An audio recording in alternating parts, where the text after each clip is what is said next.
Bismillahirrahmanirrahim. Assalamualaikum warahmatullahi wabarakatuh. Waalaikumsalam warahmatullahi wabarakatuh. Waalaikumsalam warahmatullahi Gimana aja?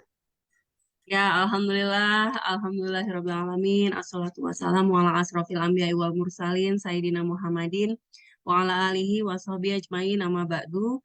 Asyhadu an la ilaha illallah wa asyhadu anna Muhammadar Rasulullah la nabiyya ba'da. Qala rabbi shrah li sadri wa yassir li amri lisani yafqahu qawli.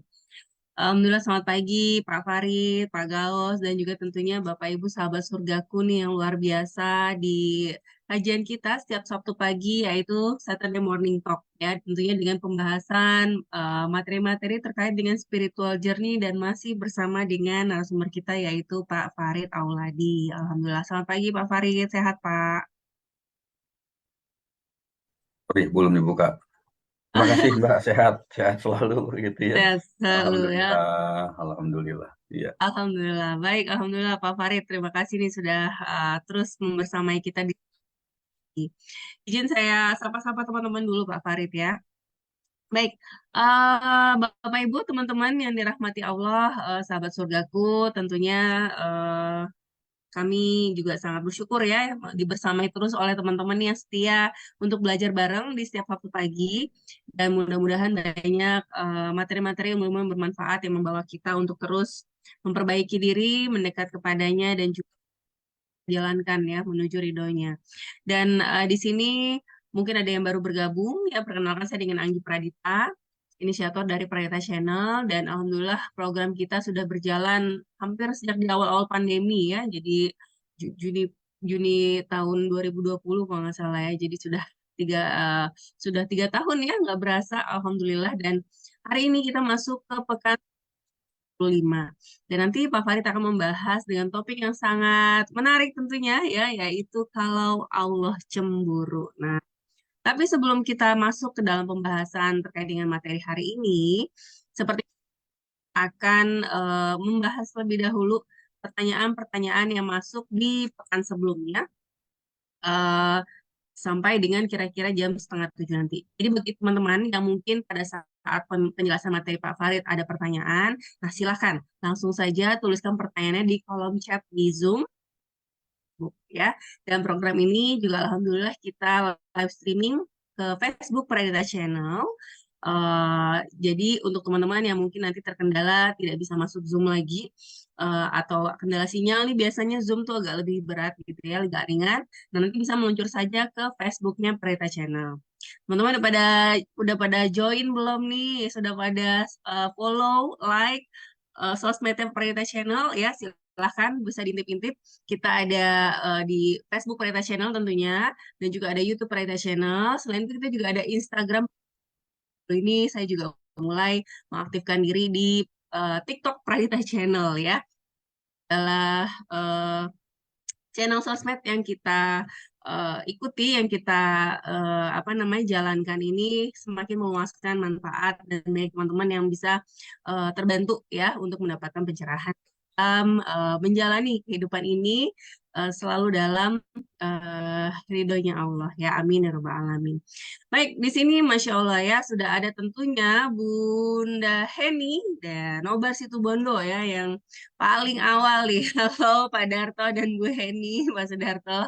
Masya Allah ya, yang rajin sekali ya. Ngetuk-ngetuk nih pintu Zoom sudah standby luar biasa. Dan biasanya nobar bersama tetangga-tetangga ya Bu Heni ya. Masya Allah, mudah-mudahan menjadi wasilah kebaikan kita bersama. Sudah ada juga Bunda Dwi Ismayanti nih, juga yang rajin sekali nih ikut segala macam kajian. Sehat selalu ya, Bunda Dwi. Dan juga teman-teman tentunya nih banyak ya yang sudah bergabung di Facebook, sorry, di Zoom Parita Channel. Nggak apa-apa, Bunda Bandia ya. Mohon maaf, off cam Mbak Anggi, nggak apa-apa ya.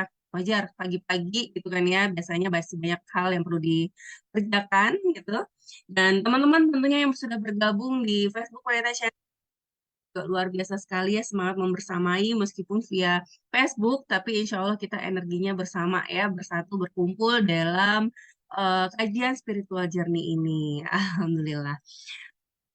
Baik, nah sambil teman-teman acara kita terkait dengan spiritual journey memang membahas topik-topik yang sederhana keseharian. Kalau kata Pak Farid, kita jangan sampai kesandung kerikil kecil gitu ya. Karena kadang-kadang justru hal-hal kecil itulah yang membuat kita mungkin lalai sehingga Allah kasih ujian. Nah, ini topik-topik Pak Farid yang senantiasa membahas keseharian, mudah-mudahan jadi lebih mudah dimengerti oleh kita semua dan juga tentunya mudah dimaklumi sehingga membangun kita untuk terus berada di jalannya Allah. Dan bagi yang mau mengajak keluarganya, tetangganya, sahabatnya, teman kerjanya, koleganya, ya eh, keluarganya, silakan ini nanti boleh di share aja ya kalau dapat link Zoom ataupun link Facebooknya karena kita acaranya tidak terpatut terpaku terus seperti itu. Jadi bebas mau mengikuti dari mana saja. Dan bagi yang baru bergabung dan mau melihat rekamannya pun kita juga tersedia di YouTube Pradita Channel maupun di Facebook Pradita Channel ya. Baik. Baik, kalau gitu teman-teman, sebentar nih saya bacakan dulu teman-teman yang sudah menulis, sorry, maaf ya, yang sudah menuliskan dan menyapa di kolom chat Zoom nih. Sudah ada Bunda Nina Hendarsi, Alhamdulillah salam stay. Sudah stay, salam sehat selalu Pak Farid, Mbak Anggi, dan seluruh peserta yang hadir di kajian ini. Semoga selalu dalam lindungan Allah dimanapun berada. Amin ya rabbal alamin. Ada juga Bunda Was, warahmatullahi wabarakatuh. Waalaikumsalam warahmatullahi wabarakatuh. Semoga Pak Farid, Mbak Anggi, dan kita semua yang hadir di grup ini senantiasa Allah jaga, lindungi, dan selalu berada dalam naungan ridho Allah Subhanahu wa taala. Amin ya rabbal alamin. Ada Pak Asep Syaifullah tentunya. Assalamualaikum, siap menyimak. Alhamdulillah. Waalaikumsalam. Terima kasih Pak Asep. Ada Pak Wawan juga, ada Bunda Bandia, ya, ada Bunda Dwi, ada Pak Farid tentunya. Semoga Allah senantiasa melimpahkan nikmat sehat dan memudahkan segala urusan kita. Amin amin ya rabbal alamin. Ada juga Bunda Cut Rialza ya. Alhamdulillah. Ada Pak Arif Fatlullah, ada tentunya Bu Heni ya, Nobar Situbondo, Bunda Siti Mariam, Bunda Bandia, Pak Nur Cahyo, Bunda Irma, Bunda Winarni, Pak Zulkifli dari Banjarmasin. Masya Allah, Alhamdulillah. Terima kasih sahabat-sahabat yang sudah menuliskan salamnya di kolom chat Zoom ya wabarakatuh dan mudah-mudahan doa-doa yang dipanjatkan oleh teman-teman di Zoom meeting ini ya Allah kabulkan buat kita semuanya. Begitupun teman-teman yang di Facebook Pradita Channel ya izin nanti kita akan bacakan di bridging ya sesi berikutnya. Baik, kalau gitu teman-teman tidak berlama-lama kita mulai saja kajian hari ini di mana Pak Farid tentunya akan membuka dengan doa ya. Karena tentunya di majelis ini kita dibersamai para malaikatnya Allah dan mudah-mudahan doa-doa yang kita panjatkan bersama di sini semakin Allah kabulkan buat kita semua. Kepada Pak Farid, dipersilakan. Baik, terima kasih Mbak Anggi, Bapak Ibu, teman-teman hadirin kakak adik rahimakumullah. Assalamualaikum warahmatullahi wabarakatuh. Warahmatullahi wabarakatuh. Alhamdulillah, bismillahirrahmanirrahim, salatu wassalamu ala rasulillah, sayyidina Muhammadin wa ala alihi wa sahbihi wa mawalah, la hawla wa la quwata illa billah. Asyhadu an la ilaha illallah wahdahu la syarikalah wa asyhadu anna Muhammadan abduhu wa rasuluhu la nabiyya ba'dah. Allahumma sholli ala Muhammad wa ala ali Muhammad. Qala rabbi shrah li sadri wa yassir li amri wahlul 'uqdatam min lisani yafqahu qawli. Qala Allah ta'ala fil Qur'anil Karim, a'udzu billahi minasyaitonir rajim, ya ayyuhalladzina amanu ittaqullaha haqqa tuqatih wa la tamutunna illa wa antum muslimun.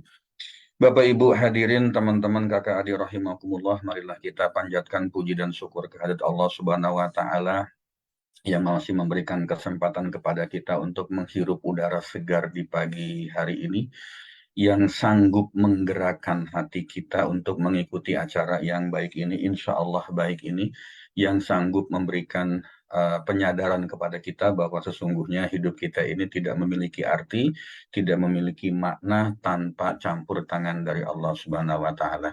Salawat serta salam senantiasa kita sanjungkan kepada junjungan kita Rasulullah Muhammad Sallallahu Alaihi Wasallam yang telah memberikan petunjuk yang begitu jelas, begitu gamblang, begitu ceto wallah atau welo atau wallah ya, yang tentunya akan membuat kita senantiasa hidup dalam kebahagiaan, kenyamanan, dan kedamaian hati. Salawat dan salam ini juga senantiasa kita sanjungkan kepada para keluarga beliau, para sahabatnya, dan tentunya kita umatnya di akhir zaman.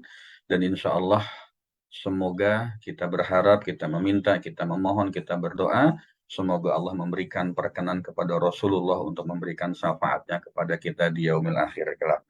Amin, amin ya Allah ya Rabbal alamin. Bapak Ibu, teman-teman, hadirin kakak adik rahimakumullah, marilah kita buka acara kita pagi hari ini dengan pembacaan doa. Mari kita berdoa, meminta kepada Allah, memohon kepada Allah, semoga apa yang kita lakukan mendapatkan rahmat dan tentunya ridho dari Allah Subhanahu wa Ta'ala. Mari kita mulai dengan pembacaan Al-Fatihah. Al-Fatihah. A'udzubillahi minasyaitonirrajim. Bismillahirrahmanirrahim. Alhamdulillahirabbil alamin. Arrahmanirrahim. Maliki yaumiddin. Iyyaka na'budu wa iyyaka nasta'in. Ihdinas siratal mustaqim. Siratal ladzina an'amta 'alaihim ghairil maghdubi 'alaihim waladdallin. Amin. Ya Allah, bagi semua orang yang hadir dalam kajian ini beserta seluruh keluarga besarnya, limpahkanlah nikmat sehat kepada mereka ya Rabb. Luaskanlah rezeki mereka ya Allah. Sempurnakan kebaikan mereka ya Allah. Berkahi usia mereka ya Rabb, dan mudahkan segala urusan kehidupannya. Bahagiakan dan muliakanlah hidupnya di dunia wal akhirah. Ya Allah, berikanlah manfaat atas apa yang Engkau ajarkan kepada kami. Ajari kami hal-hal yang memberikan keberkahan dalam hidup, dan tambahkanlah ilmu yang membawa kami menuju kepada ridho-Mu. Berikan kami kemudahan dalam belajar, ya Allah. Berikan kami kemudahan dalam menerima ilmu dan kebaikan-Mu, ya Allah, sehingga kami semakin dekat dengan rahmat dan ridho-Mu. Bapak Ibu hadirin, kakak adik, teman-teman, rekan-rekan hadirin rahimakumullah, mari kita juga membaca doa, berdoa bagi siapapun, barangkali bagi diri kita sendiri yang pada saat ini sedang diberikan nikmat tidak sehat oleh Allah. Semoga nikmat tidak sehat ini menjadikan kita kembali ke jalan Allah, menghapus dosa-dosa kita, dan semoga ini sebagai salah satu jalan untuk kita berpikir, untuk kita merasa, untuk kita senantiasa bertindak bahwa segala sesuatu itu kita tidak mungkin tanpa pertolongan Allah Subhanahu wa Ta'ala. Ya Allah, ya Tuhanku, Engkaulah Tuhan manusia. Hilangkanlah penyakit mereka ya Rob. Berikanlah kesembuhan karena Engkau adalah Maha Penyembuh. Tiada yang dapat menyembuhkan penyakit kecuali Engkau dengan kesembuhan yang tidak meninggalkan penyakit lain. Ya Allah, jadikanlah sabar serta sholat sebagai obat untuk penyembuhannya. Al-Fatihah. A'udzubillahi minasyaitonirrajim. Bismillahirrahmanirrahim. Alhamdulillahirabbil alamin. Arrahmanirrahim. Maliki yaumiddin. Iyyaka na'budu wa iyyaka nasta'in. Ihdinas siratal mustaqim. Siratal ladzina an'amta 'alaihim ghairil maghdubi 'alaihim waladdallin. Amin. Bapak Ibu mohon doa. Hari Jumat kemarin salah satu teman saya, ya, teman-teman saya, teman baik juga, sudah meninggalkan dunia fana ini menghadap kepada hariban Allah Subhanahu wa Ta'ala. Saya minta doa, dan doa ini juga tidak hanya untuk beliau, tetapi untuk siapapun yang sudah mendahului kita. Dan doa ini juga sebagai doa kepada diri kita sendiri. Semoga kelak ketika Allah menjemput kita, ketika ajal menjemput kita diberikan kondisi husnul khotimah. Kita diberikan kenikmatan pada saat sakaratul maut. Kita diberikan kenikmatan di alam kubur kita. Kita juga diberikan kenikmatan pada saat kita di yaumil hisab kelak, ya. Mari kita bacakan doa, bacakan Al-Fatihah, mari kita berdoa untuk semuanya, dan terutama untuk teman kami yang baru berpulang di hari Jumat kemarin. Al-Fatihah. A'udzubillahi minasyaitonirrajim. Bismillahirrahmanirrahim. Alhamdulillahirabbil alamin. Arrahmanirrahim. Maliki yaumiddin. Iyyaka na'budu wa iyyaka nasta'in. Ihdinas siratal mustaqim. Siratal ladzina an'amta 'alaihim ghairil maghdubi 'alaihim waladdallin. Amin. Bapak Ibu, teman-teman, yang namanya ajal itu tidak tahu. Rekan saya ini tinggal di Padang, di Sumatera Barat sana. Entah apa yang terjadi, tiba-tiba ada rumahnya atau kiosnya itu terbakar. Kemudian pada saat terbakar itu salah seorang putranya sudah meninggal duluan, wafat duluan. Kemudian si ayahnya yang teman saya ini harus dirawat di rumah sakit dan tampaknya Allah lebih sayang untuk menjemputnya kembali ke harimbaan Allah. Itulah ajal, kita tidak pernah tahu apa yang akan terjadi, kita tidak pernah tahu kapan akan dijemput oleh Allah, dan kita tidak pernah tahu dengan cara apa Allah akan menjemput kita. Syarat mati itu bukan karena tua, syarat mati bukan karena tidak sehat, bukan karena sakit. Syarat mati itu ya tidak ada syaratnya. Ketika Allah ingin menjemput, ya dijemput saja. Ketika Allah mengatakan, "Hei Farid, kamu pulang," ya pulang saja. Kenapa? Karena memang kita ini milik Dia, milik Allah, bukan milik siapa-siapa. Yang nggak usah ngatur-ngatur orang lain, nggak usah ngatur-ngatur diri sendiri. Mari kita mengikuti aturan dari Allah Subhanahu wa Ta'ala. Jangan dipelintir ya, Mbak Anggi dan teman-teman lain. Maksudnya nggak boleh ngatur-ngatur, bukan ngatur-ngatur kerjaan ya, kalau itu mah memang pekerjaan kita gitu. Nggak usah ngatur-ngatur rumah karena Allah yang ngatur, ya enggak juga begitu gitu ya. Jangan bertingkah dalam hidup, maksudnya kira-kira begitulah ya. Baik Bapak Ibu, teman-teman hadirin kakak adik rahimakumullah, ini saya tidak bisa nengok lagi di Facebook nih Mbak Anggi ya. Mohon dibantu nanti untuk sapa-sapa teman-teman. Entah kenapa ini kok punya saya itu tidak bergerak ya. Tidak bergerak sama sekali, tidak bisa lihat komen-komennya juga ya. Mohon dimaklumi. Ini pertanyaan tanggal 21 Oktober dan sebelumnya yang pertama ini NN ada testimoni. Assalamualaikum warahmatullahi wabarakatuh. Waalaikumsalam warahmatullahi wabarakatuh. Pak, ternyata Allah itu, mohon maaf ya sebentar. Pak, ternyata Allah itu memang selalu datang tepat pada waktunya, tepat pada saat yang kita perlukan. Kalau kita sedang tidak perlu, tanda petik, atau perlunya gak penting-penting amat, saya merasa kadang doa saya itu tidak dikabulkan. Keinginan saya tidak terwujud. Tetapi pada saat memang benar-benar memerlukan, selalu saja ada jalan untuk solusinya. Ini yang saya rasakan ya. Saat ini saya sedang jobless, sedang menganggur ya, ngelamar beberapa perusahaan, hanya proses saja, tetapi tidak kunjung ada yang menerima. Padahal kewajiban bulanan saya termasuk membayar cicilan apartemen jalan terus. Saya mencoba berbisnis juga, tetapi baru setengah jalan, teman membatalkan rencananya. Tabungan saya sudah tidak ada lagi. Nego dengan pihak bank juga tidak dikabulkan. Jual aset juga tidak ada yang mau membeli. Akhirnya saya benar-benar pasrah. Saya tidak mau pinjam sana-sini untuk menutupi pinjaman yang lainnya, karena itu hanya akan menambah persoalan baru bagi saya. Akhirnya, saya pasrah saja dengan Allah. Terserah Allah. Kalau Allah menghendaki apartemen saya disita, ya sudah, saya akan berikan. Kalau Allah menghendaki saya mesti tinggal tempat kontrakan atau tempat kos, saya sudah tidak peduli lagi. Masya Allah, Pak. Ternyata Allah datang memberikan keajaiban. Aset saya yang di Bandung ternyata dibeli orang dengan proses yang sangat cepat.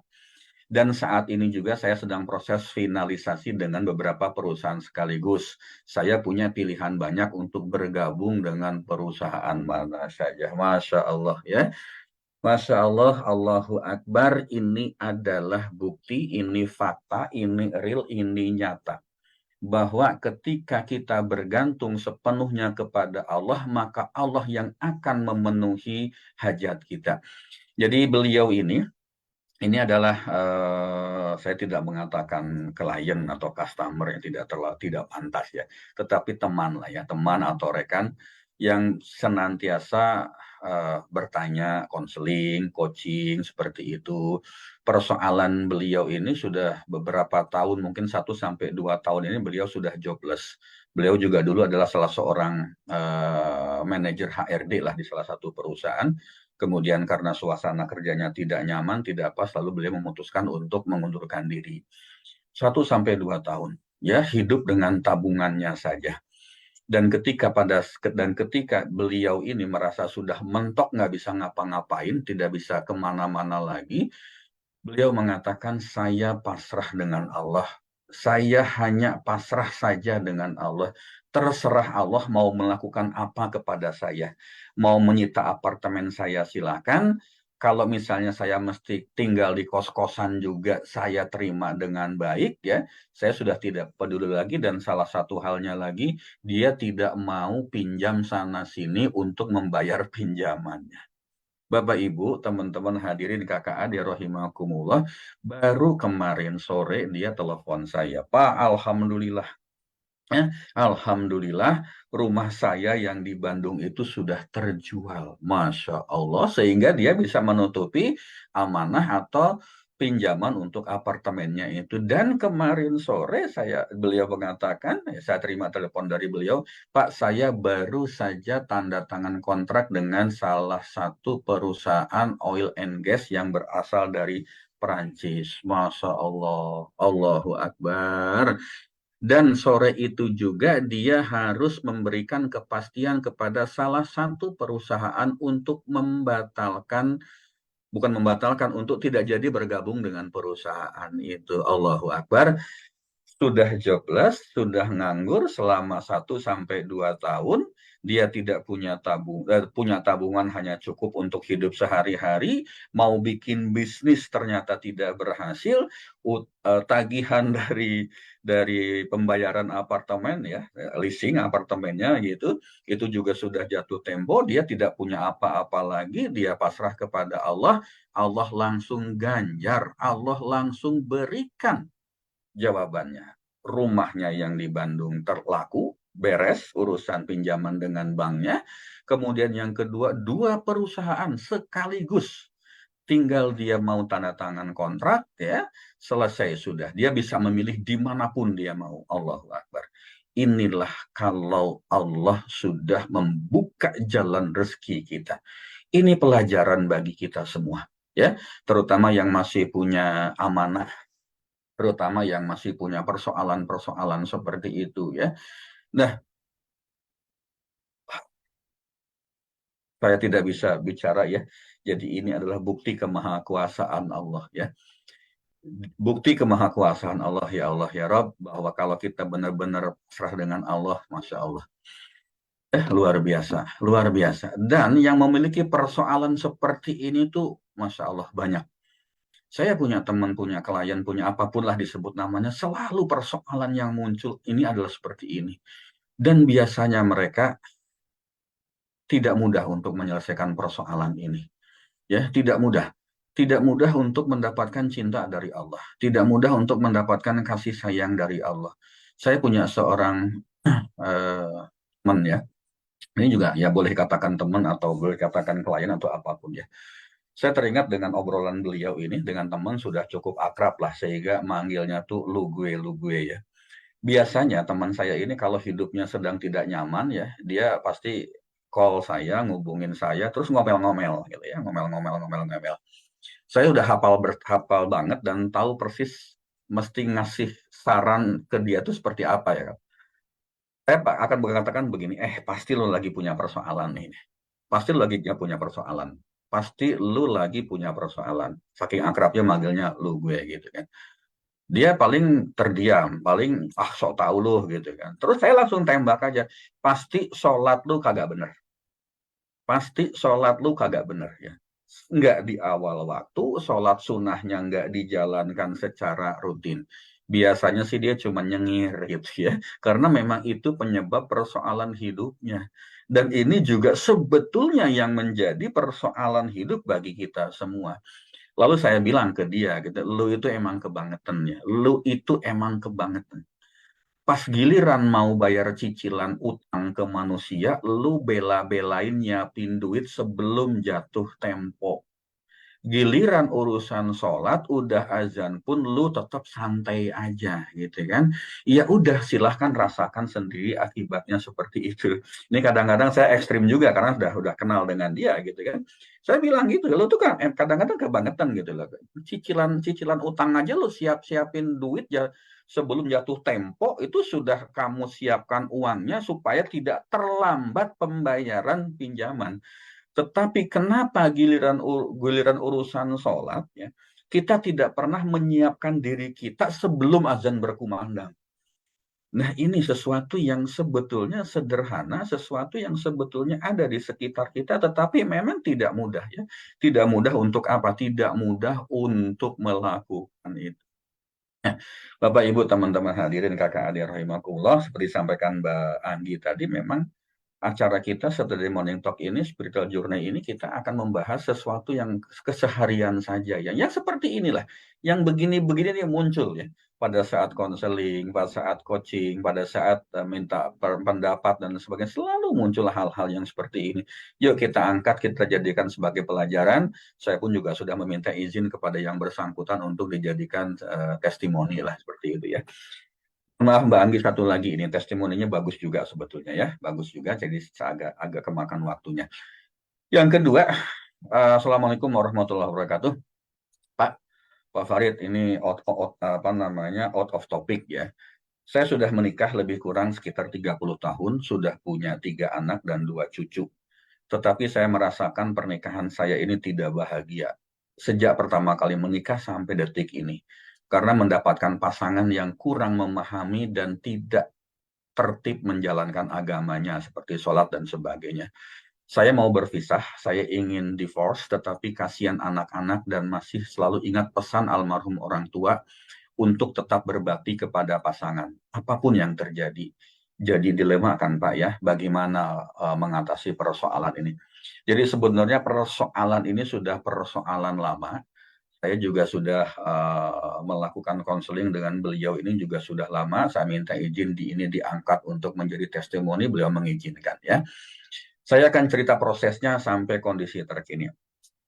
Biasanya ketika melakukan konseling ya dari awal itu saya akan menggunakan konseling dengan menggunakan pola magnet rezeki ya, menggunakan garpu tala. Dan untuk beliau ini, setiap beliau itu merasa tidak nyaman hatinya, kembali lagi tidak bahagia dengan keluarganya, beberapa kali melakukan proses garpu tala. Ya, istikharah bil Quran lah kalau bahasa umumnya barangkali begitu. Dan selalu ketemu ayatnya itu positif. Ya, mengharuskan beliau tetap berada dalam pernikahan dengan pasangannya saat ini. Padahal hatinya, Masya Allah, luar biasa, berontak, ingin pisah, ingin hidup sendiri-sendiri gitu kan. Padahal teman-temannya juga udah ngojok-ngojokin, ngomporin, udahlah kamu pisah aja, ngapain seperti itu, banyak banget ya, apalagi kalau di kalangan ya emak-emak biasanya kan, Masya Allah, luar biasa ya.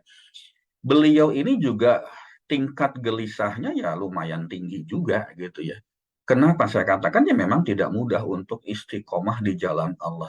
Banyak banget gangguannya, banyak banget bisikan setannya. Sebagian lingkungan mengatakan, udah pisah aja. Sebagian mengatakan, udah cerai aja. Sebagian lagi teman-teman mengatakan, nggak usah cerai, nggak usah pisah, kasihan anak-anakmu. Sebagian lagi mengatakan, terserah kamu. Nah, ketika beliau ini bertanya kepada saya, gimana ya untuk hal seperti ini? Ya, kalau beliau tanya ke saya akan mengatakan kembali, ya kembalikan saja kepada Allah. Lihat hasil GT-nya. Lihat ayat hasil GT-nya. Di mana di sana dikatakan diminta untuk tetap konsisten dalam pernikahanmu ini. Gitu kan. Masya Allah, luar biasa. Lalu beliau ya memang tidak mudah, saya katakan. Tidak mudah. Jaga ini tuh nggak mudah yang seperti ini. Lalu sampai pada satu tema yang beberapa minggu lalu, kita ada kajian di sini, biarkan aku atau dia yang memilih, gitu ya. Beliau mengikutinya via rekaman karena tidak bisa mengikuti langsung. Dan Masya Allah, setelah diskusi lagi, beliau mengatakan, sudahlah, saya akan menikmati saja semua takdir ini. Mau ngapain lagi? Usia sudah lanjut seperti ini, kapan lagi mau ibadahnya kalau masih terus memikirkan itu? Allahu Akbar. Masya Allah, luar biasa. Itulah hidayah Allah yang sudah datang ke hati beliau. Setelah penantian panjang penuh dengan perjuangan. berjuang melawan hawa nafsu, mengikuti maunya setan. Itulah juga buah dari kalau kita hidup mengikuti petunjuk Allah. Lalu kenapa kita masih berharap mendapatkan petunjuk dari manusia? Kenapa kita masih berharap untuk mendapatkan atau bersandar kepada manusia? Pak, apakah betul hidayah itu kita akan datang begitu saja? Saya juga baru ngikuti kajian dari Wah ya, Ustadz guru saya juga, beliau itu Wah mengatakan hidayah itu seperti halnya sinyal handphone ya. Kita bisa nelepon pada titik-titik tertentu sinyalnya lagi kuat, pada titik-titik tertentu sinyalnya tidak kuat. Ketika kita bertelepon menggunakan telepon pada titik yang sinyalnya kuat, wah itu kita akan bagus mendapatkan hasil apa namanya komunikasinya, tetapi pada titik-titik tertentu yang tidak bagus ya kita tidak akan mendapatkan sinyal yang kuat. Itulah hidayah. Hidayah itu sudah Allah berikan kepada kita, disebarkan di seluruh penjuru bumi ini, tetapi bagaimana caranya kita untuk mendapatkan itu? Sama seperti rezeki. Rezeki itu Allah sebarkan di seluruh penjuru bumi, seluruh penjuru dunia. Bagaimana cara kita menjemputnya? Hidayah seperti rezeki juga. Hidayah juga itu merupakan salah satu rezeki juga. Bagaimana Pak cara menjemput hidayah? Bagaimana cara menjemput rezeki? Kita tinggal balik bertanya, siapa yang memiliki hidayah? Siapa yang memberikan hidayah? Siapa yang menyebarkan hidayah? Siapa yang memberikan rezeki? Siapa yang mengatur rezeki? Itu Allah. Ya deketin yang memilikinya. Deketin Allahnya. Kalau kita sudah deketin beliau Allahnya, ya tentu kita akan diberikan oleh Allah Subhanahu wa Ta'ala. Sementara itu Mbak Anggi lewat 2 menit, mohon maaf karena memang materi pertanyaan testimoni bahasanya begitu bagus ya. Seperti biasa Mbak, 30 detik saya minta waktu untuk break. Silakan Mbak.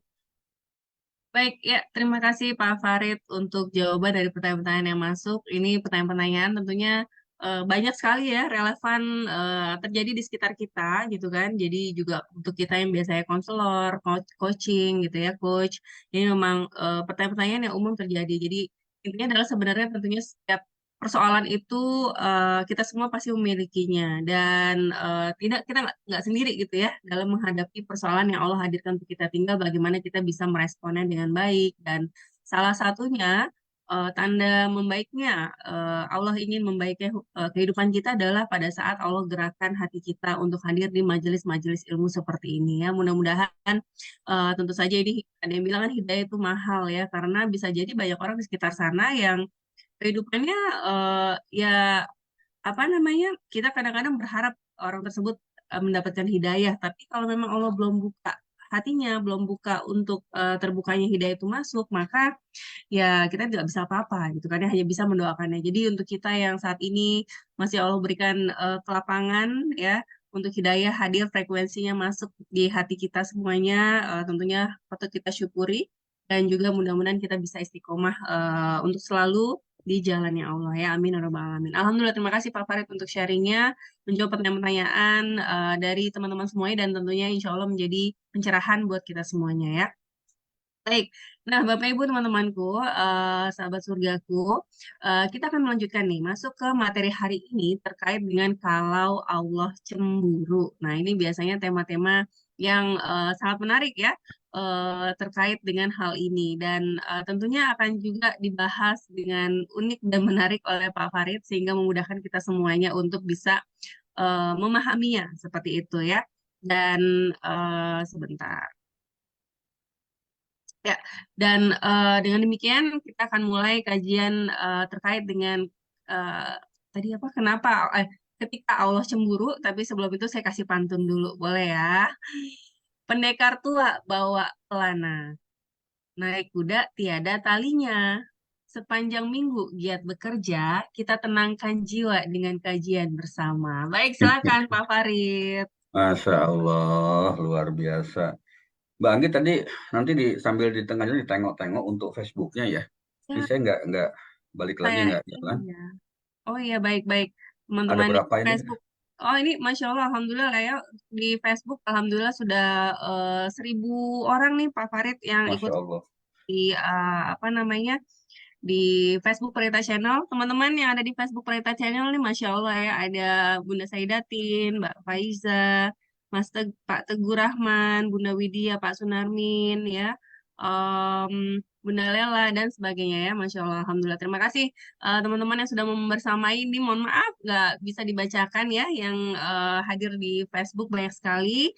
Mudah-mudahan tentunya senantiasa dilancarkan sinyalnya untuk bisa terus belajar bersama meskipun hanya melalui Facebook, dan pastinya kita semua terhubung di dunia kuantum ya. Baik, silakan Pak Farid. Baik, terima kasih Mbak Anggi. Apakah harus di lem biru kali ya? Ya mungkin diupdate Pak. Ini aplikasi Facebooknya diupdate. Aplikasinya masih diupdate ya gitu. Oke, tak apalah nanti insya Allah saya akan update supaya bisa menyapa yang ada di sana. Pak Ibu, teman-teman hadirin kakak adik rahimakumullah, ini juga materi yang kita ingin bahas pada pertemuan kali ini adalah materi yang muncul dalam kehidupan sehari-hari, materi yang muncul juga ketika ada teman yang melakukan konseling, bertanya, minta coaching dan sebagainya, gitu kan.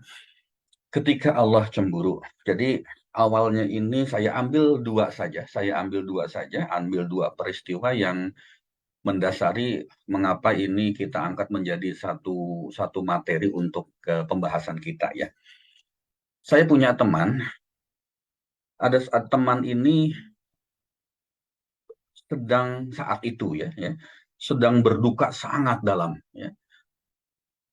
Berduka citanya itu Masya Allah luar biasa, begitu dalamnya karena ditinggal wafat oleh pasangannya, meninggal oleh orang yang sangat dicintainya oleh beliau ini. Dukanya begitu mendalam, dukanya begitu membekas, bukan hanya untuk dia tapi untuk seluruh keluarganya seperti itu. Menangis berhari-hari ya, menangis berhari-hari. Bahkan rasa sedihnya itu sampai hitungan bulan ya, mungkin boleh katakan sampai hitungan tahun juga sih sebetulnya gitu kan. Lalu karena rasa yang seperti ini, rasa yang luar biasa seperti ini, sampai-sampai dia tidak mau mengerjakan apapun ya selain meratapi kepergian pasangannya ini. Masya Allah ya, sampai segitunya gitu kan. Dia pun tidak peduli dengan kondisi dirinya, tidak peduli dengan kondisi keluarganya, tidak peduli dengan kondisi lingkungannya.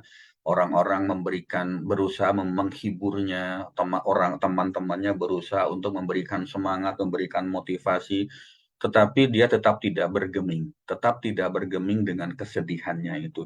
Bahkan dalam beberapa kasus, tetapi alhamdulillah bukan kasus di tempat kami, itu ada yang sampai nekat bunuh diri.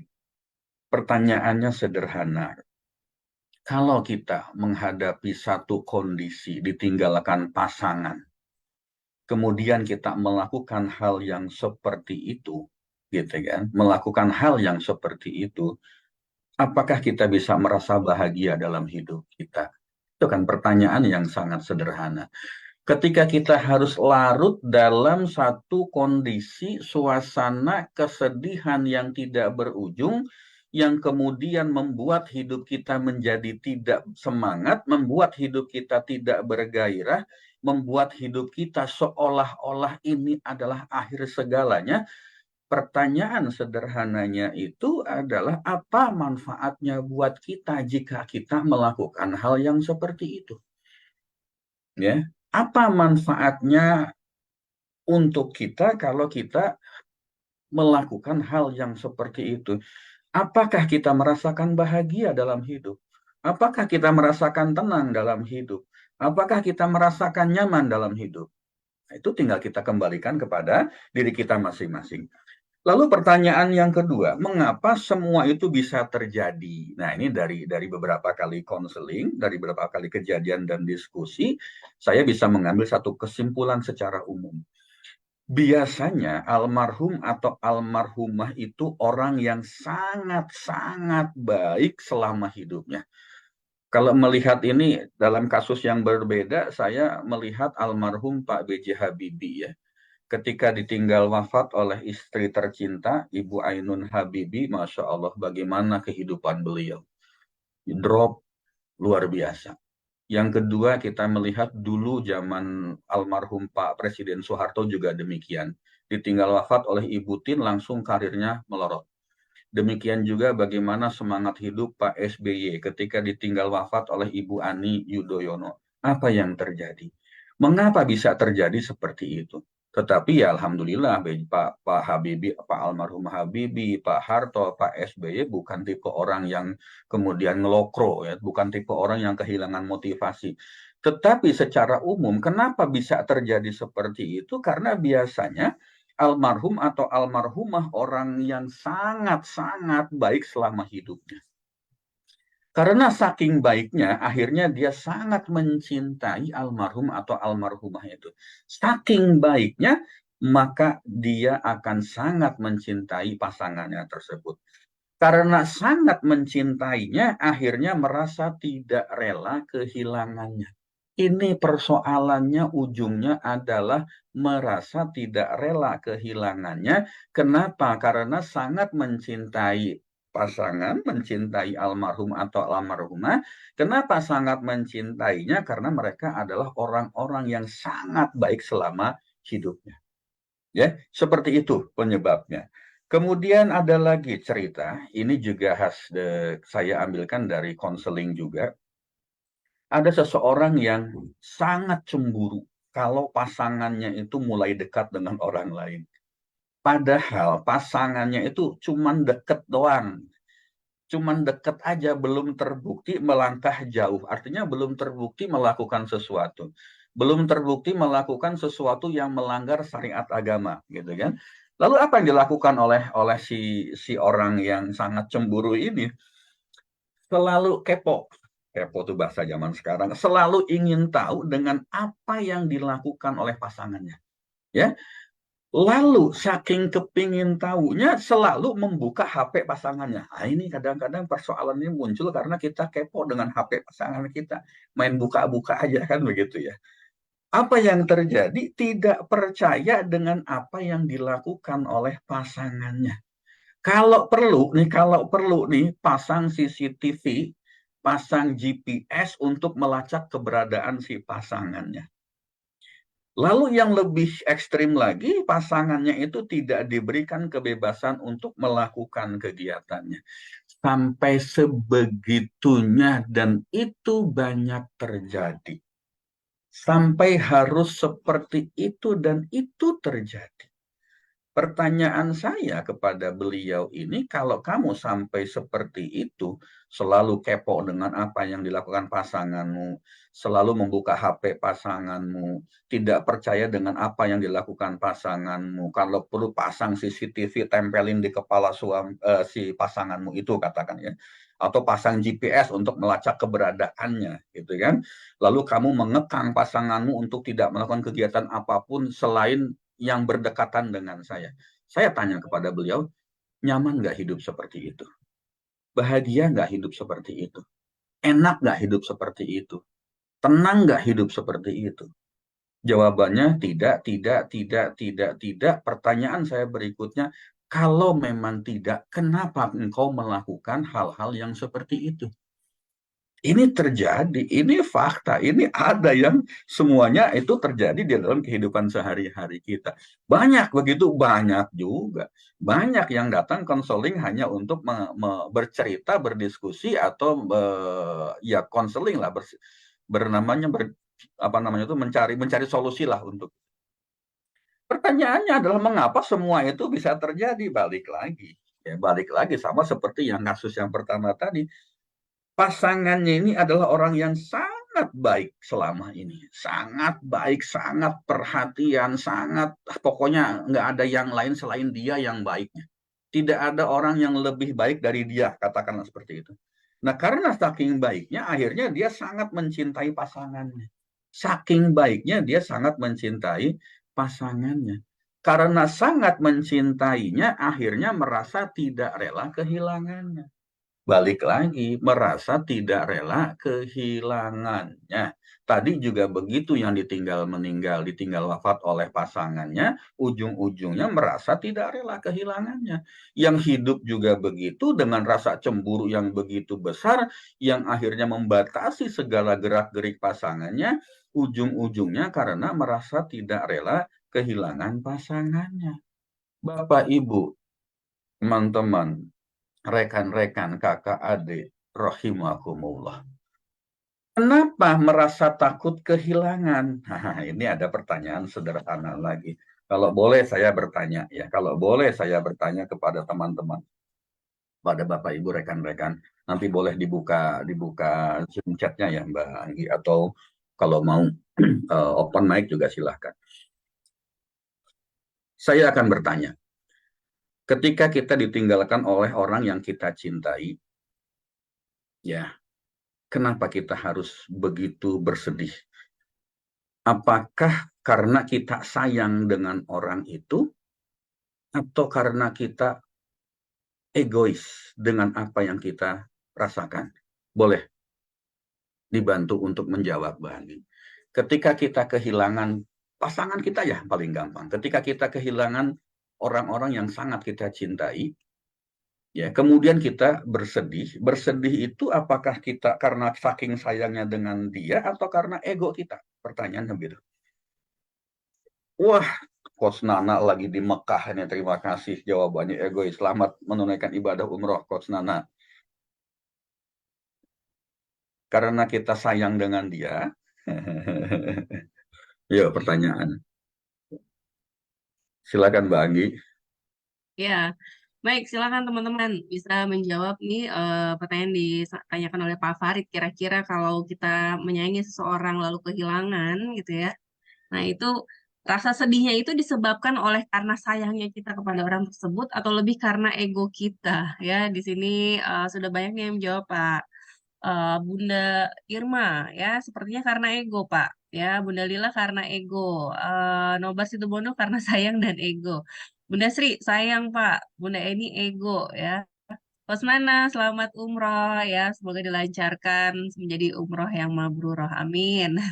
Bunda Isya ego, Bunda Arum karena ego, Bunda Petiani karena merasa memiliki, Bunda Ani sayang dan ego, Bunda Siti Mariam ego, Bunda Sukaina sayang, wah banyak. Bu Bandia belum merasakan kehilangan, Bapak Ilyas. Dan Bu Etienne Effendi egois karena egois, seperti itu Pak Farid. Oke, baik, terima kasih. Ada yang menjawab karena sayang, ada yang menjawab karena ego. Nggak apa-apa. Udah mulai cuek. Karena merasa memiliki terlanjur sayang. Udah kayak sinetron aja nih Pak Raju gitu kan. Coba kita lihat, ya coba kita renungkan, coba kita review, kita lihat ke dalam diri kita sendiri. Ketika kita ditinggalkan oleh orang yang kita cintai, kita nangis, kita bersedih, tidak bahagia itu apakah gara-gara kita sayang dengan dia atau karena ego kita? Karena ego kita yang tidak rela kehilangannya. Karena ego kita yang kalau kehilangan orang itu, orang yang kita cintai itu, tidak ada lagi tempat untuk mengadu. Tidak ada lagi tempat untuk diajak bercerita. Tidak ada lagi tempat untuk bergantung. Tidak ada lagi tempat untuk meminta tolong. Tidak ada tempat lagi untuk bercanda. Tidak ada tempat lagi untuk bersenda gurau. Tidak ada lagi tempat untuk menemani kita pada saat suka dan duka. Kan itu pertanyaannya. Yuk, balik lagi. Kita tidak rela kehilangan orang itu. Apakah karena saking sayangnya dengan dia, atau karena kita tidak mau kehilangan tempat mengadu, tempat cerita, tempat bergantung, tempat meminta tolong, tempat curcol, tempat bercanda, tempat bersenda gurau, tempat yang kehilangan orang yang menemani kita pada waktu suka dan duka misalnya begitu. Coba pikirkan lagi. Misalnya pasangan kita atau orang tua kita atau anak kita atau teman kita atau soulmate kita meninggal. Wah, kita nangis meraung-raung, gerung-gerung, menangis sampai luar biasa. Itu karena apa? Karena sayang kita dengan almarhum atau almarhumah, atau karena kita nggak kepingin kehilangan dia, karena tidak ada lagi seseorang yang bisa dijadikan tempat mengadu, tempat bercerita, tempat bergantung, tempat meminta tolong, tempat curcol, tempat bercanda, dan sebagainya. Ya. Gara-gara dia meninggal, maka hidup tidak jadi terasa indah. Hidup jadi nggak seru, hidup jadi nggak rame, hidup tidak jadi hangat suasananya. Lebih berat kemana? Ego kita atau karena kita merasa sayang dengan yang bersangkutan? Yuk kita renungkan. Jangan-jangan karena ego kita. Jangan-jangan karena kita tidak mau kehilangannya sehingga kita merasa jadi kesepian tanpa dia. Jadi sebetulnya sumber masalah dari persoalan yang tadi, ada orang begitu lama berbulan-bulan merasa sedih, berbulan-bulan merasa tidak nyaman, berbulan-bulan merasa tidak bahagia, sampai-sampai dia tidak mau melakukan apapun, yang dia lakukan hanya mengurung diri, tidak peduli dengan keluarga, tidak peduli dengan lingkungan, tidak peduli dengan pekerjaan, tidak peduli dengan bisnisnya misalnya, itu gara-gara egonya. Gara-gara egonya, kenapa dia tidak ikhlas, tidak rela kehilangan seseorang yang sangat dia cintai, yang sangat dia sayangi. Karena dia berpikir ketika orang yang dia cintai sudah pergi, maka saya tidak punya siapa-siapa lagi. Maka saya tidak punya seseorang yang bisa dijadikan tempat bergantung saya. Jadi sumber persoalannya itu karena ego, bukan kita sayang dengan dia. Demikian juga dengan pasangan yang tadi. Ya ini soalnya nih kan mau pakai ini. Halo, masih oke Mbak? Tiba-tiba sinyal saya jadi. Silakan Pak. Oke, begitu juga dengan yang begitu cemburunya dengan pasangan, membatasi pasangan. Apakah karena sayang kita dengan dia? Jangan-jangan karena ego. Saya nggak rela kalau dia berbagi kasih sayang dengan orang lain. Saya nggak ikhlas kalau dia berbagi perhatian dengan orang lain. Itu tuh sayang apa ego? Nah, kan seperti itu ya. Ini pertanyaan-pertanyaan yang tidak mudah kita jawab, karena balik lagi, mau menjawab jujur pun kita punya ego. Mau mengatakan karena ego pun nggak bisa jawab seperti itu, karena kita punya ego. Kita punya ego yang tidak mau disalahkan bahwa kita salah. Kira-kira begitulah bahasanya. Gitu ya. Nah, Bapak Ibu teman-teman hadirin kakak adik rohimakumullah, kalau kita berbicara tentang ego, sebetulnya ego itu berasalnya dari mana? Semuanya itu terjadi berawal dari yang namanya cinta. Gitu Mbak Anggi. Ada orang yang berbulan-bulan tidak mau bergerak, tidak mau berubah, tidak mau move on. Ada orang yang berbulan-bulan, berhari-hari, berminggu-minggu misalnya tidak mau beraktivitas, dia cuma ngintipin pasangan saja. Itu semuanya berawal dari apa yang namanya cinta. Gitu Mbak Anggi. Baik, ya menarik sekali ya Pak Farid ya. Jadi semua itu berawal karena yang katanya cinta begitu ya Pak, sehingga sering menimbulkan rasa cemburu seperti itu ya. Nah itu gimana nih Pak? Kebanyakan kan memang terjadi seperti itu ya di kalangan kita. Nah kenapa sih sebenarnya semua itu bisa terjadi?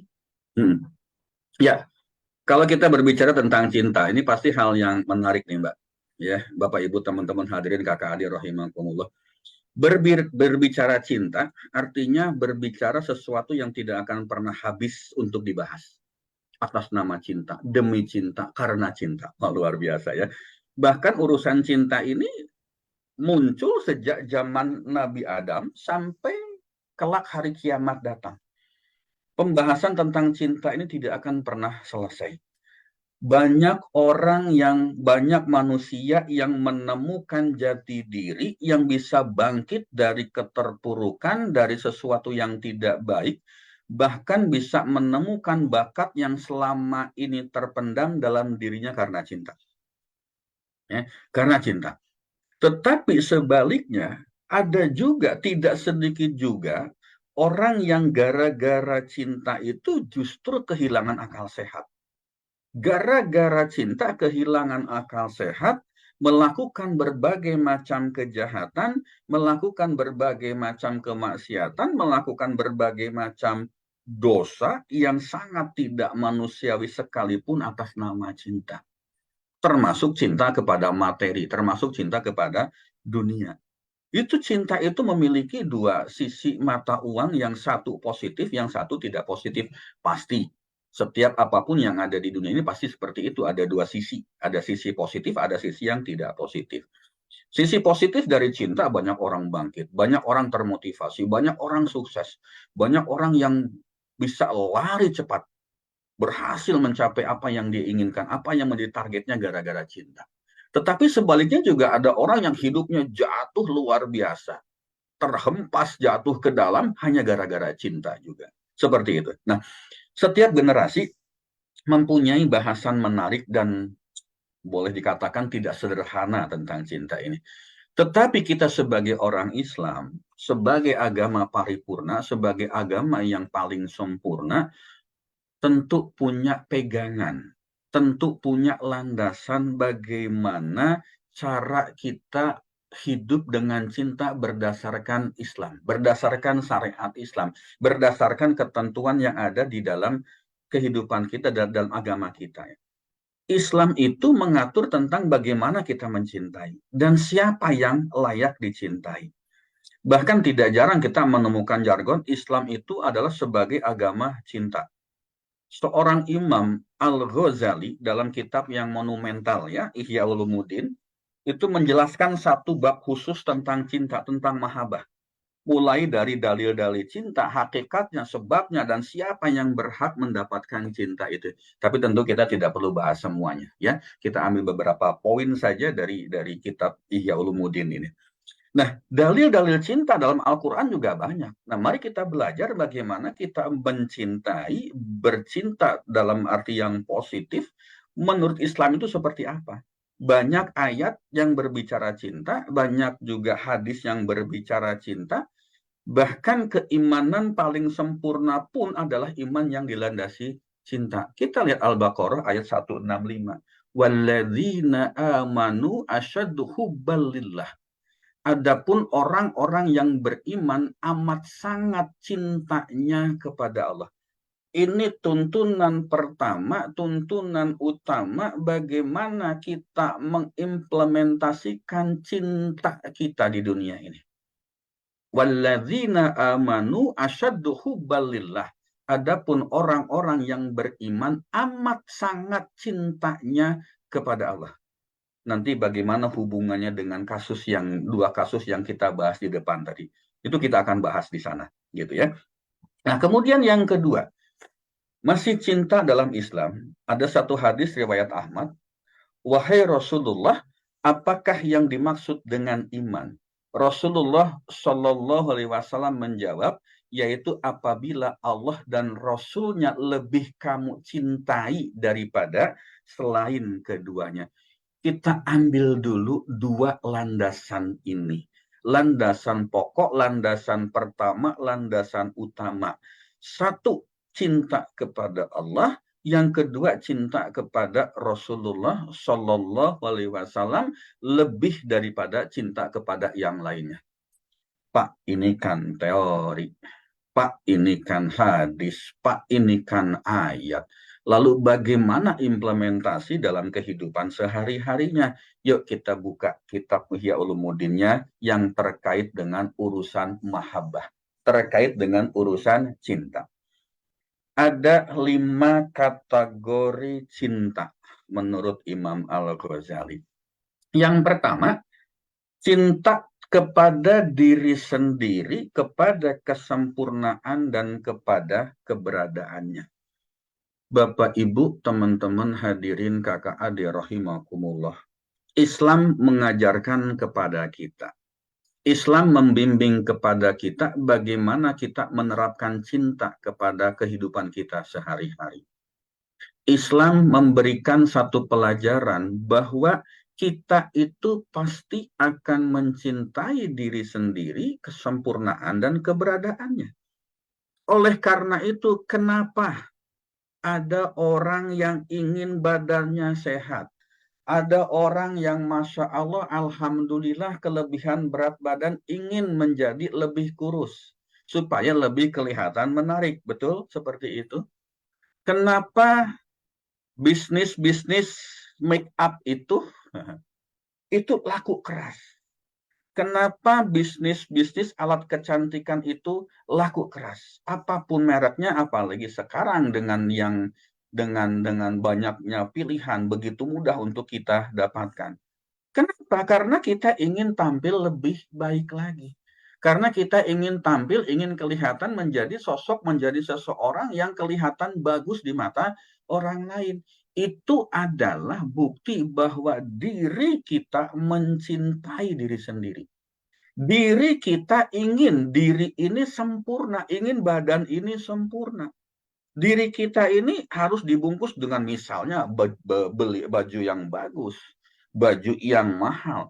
Kenapa ada baju yang mahal? Kenapa ada celana yang mahal, pakaian yang mahal? Kenapa ada aksesoris yang mahal?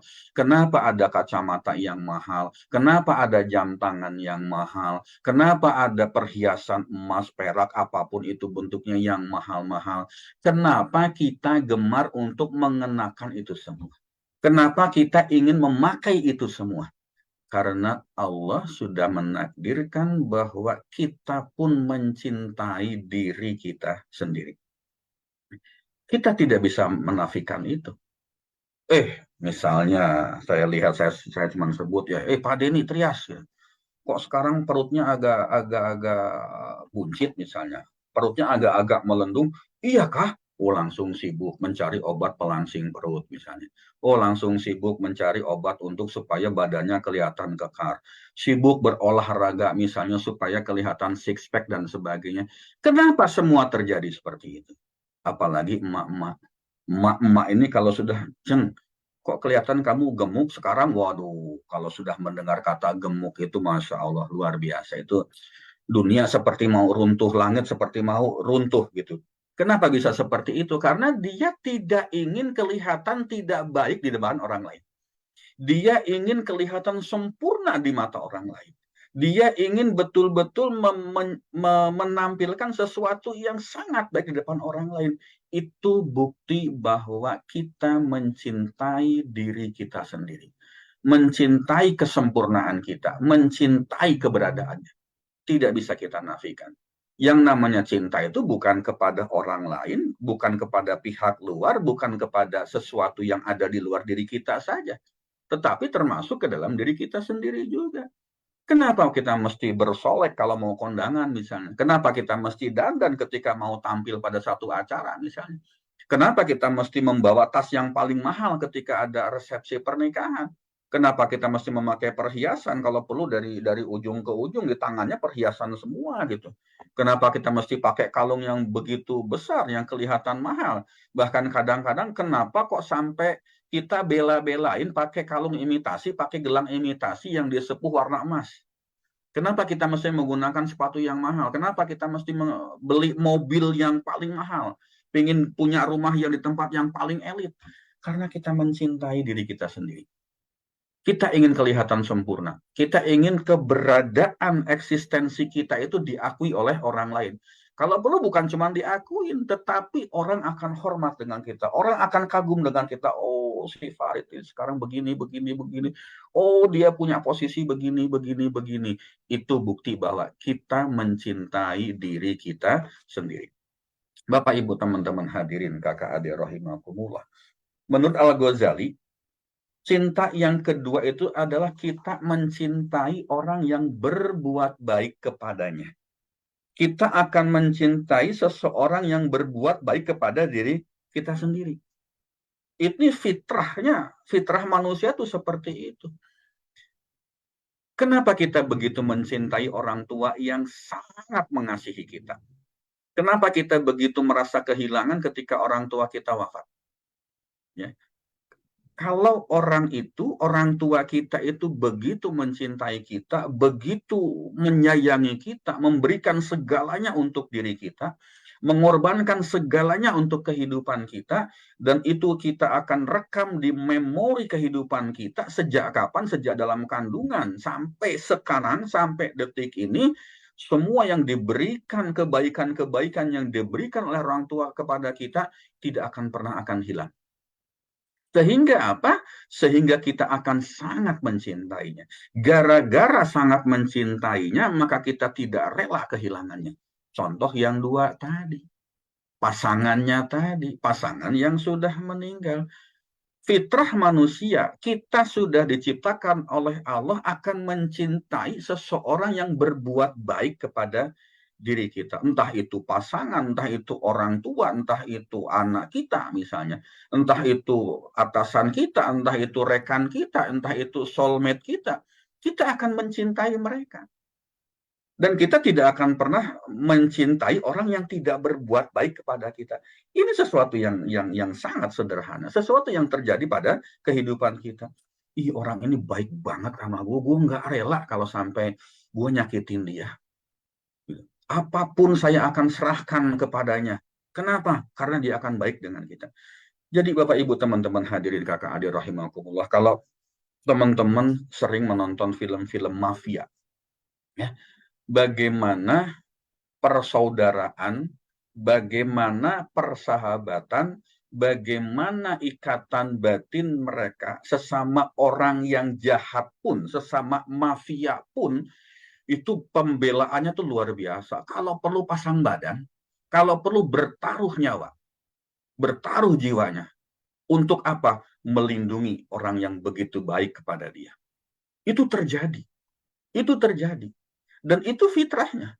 Dan itulah agama mengatakan kepada kita bahwa kita akan mencintai, akan berbuat apapun untuk orang yang berbuat baik kepada diri kita. Ya. Pasangan, anak, orang tua itu pasti. Termasuk mafia sekalipun, termasuk mereka yang ateis sekalipun, termasuk mereka yang tidak punya agama sekalipun, kalau sudah berbicara tentang cinta kepada orang yang berbuat baik kepada dirinya, itu nggak bisa tawar-tawar lagi. Tidak bisa dibantah lagi, memang itu seperti itu. Memang ini akan berlaku pada setiap manusia. Termasuk kepada diri kita, termasuk kasus yang dua tadi yang saya sampaikan di awal kajian ini. Lalu yang ketiga, kita akan mencintai kepada seseorang yang berbuat baik pada orang lain. Kita akan mencintai seseorang yang berbuat untuk orang lain. Bagaimana misalnya, contoh tapi ini agak-agak sedikit sensitif ya. Bagaimana kita bisa mencintai seorang pemimpin yang sudah membuat wilayah negara kita ini gemah ripah loh jinawi misalnya. Bagaimana kita, saya ngambil contoh apa ya yang lebih tepat, karena kalau urusan pemimpin negara ini jangan-jangan nanti saya kampanye juga, jangan-jangan seperti itu gitu kan.